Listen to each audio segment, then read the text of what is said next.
जब भगवान इंसान को बना रहे थे, उन्हें तभी एहसास हो गया था कि ये सृष्टि की सबसे शक्तिशाली संरचना है और एक दिन आएगा जब इंसान भगवान तक पहुंचकर उन दैविक शक्तियों को हासिल कर लेगा और हो सकता है उसका गलत इस्तेमाल कर ले। तो भगवान ने निर्णय लिया कि मैं इन सारी शक्तियों को कहीं छुपा दूंगा। सबसे पहले उन्होंने सोचा कि चलो पहाड़ की चोटी पर छुपा देते हैं, पर फिर उन्हें लगा कि एक न एक दिन तो इंसान पहाड़ की चोटी तक पहुंच जाएगा।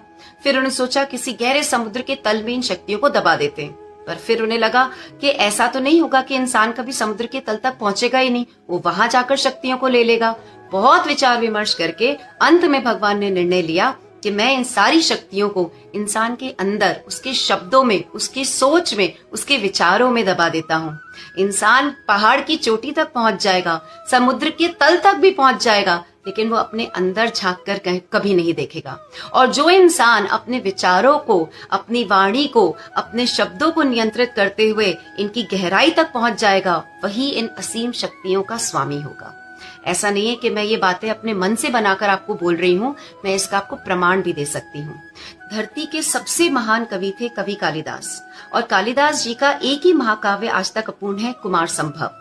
जो उस समय राजा थे, उनके पुत्र कुमार के जन्मदिन पर कालिदास जी को ये काव्य पूरा करके उन्हें भेंट करना था। तो कालिदास जी रात दिन इस काव्य को लिखने में लगे हुए थे। ये काव्य माता पार्वती और शंकर जी के विवाह, कार्तिकेय के जन्म पर आधारित है। तो कालिदास जी इसको लिखना प्रारंभ करते हैं। माता पार्वती ने व्रत रखा, कैसे व्रत से खुश होकर शंकर जी उन्हें मिलते हैं और दोनों का विवाह होता है। यहाँ तक सब कुछ सही था, लेकिन जैसे ही कालिदास जी माता पार्वती और शंकर जी के शयन कक्ष का वर्णन करने लगते हैं, तो ऐसा कहते हैं कि ऊपर माता पार्वती क्रोधित होकर सरस्वती माँ को बुलाती है और उनसे पूछती है कि ये कौन मूर्ख है जो माता पिता की अंतरिंग बातों को लिख रहा है। सरस्वती माँ कहती है कि ये विश्व का सबसे बड़ा कवि है। तो माता पार्वती क्रोधित होकर उन्हें कहती है, कितना भी बड़ा कवि क्यों ना हो, मैं तुम्हें आदेश देती हूँ कि ये इसके आगे एक शब्द भी ना लिख पाए। कालिदास जी पक्षाघात से मर गए, पर वो इसके आगे एक शब्द ना लिख पाए।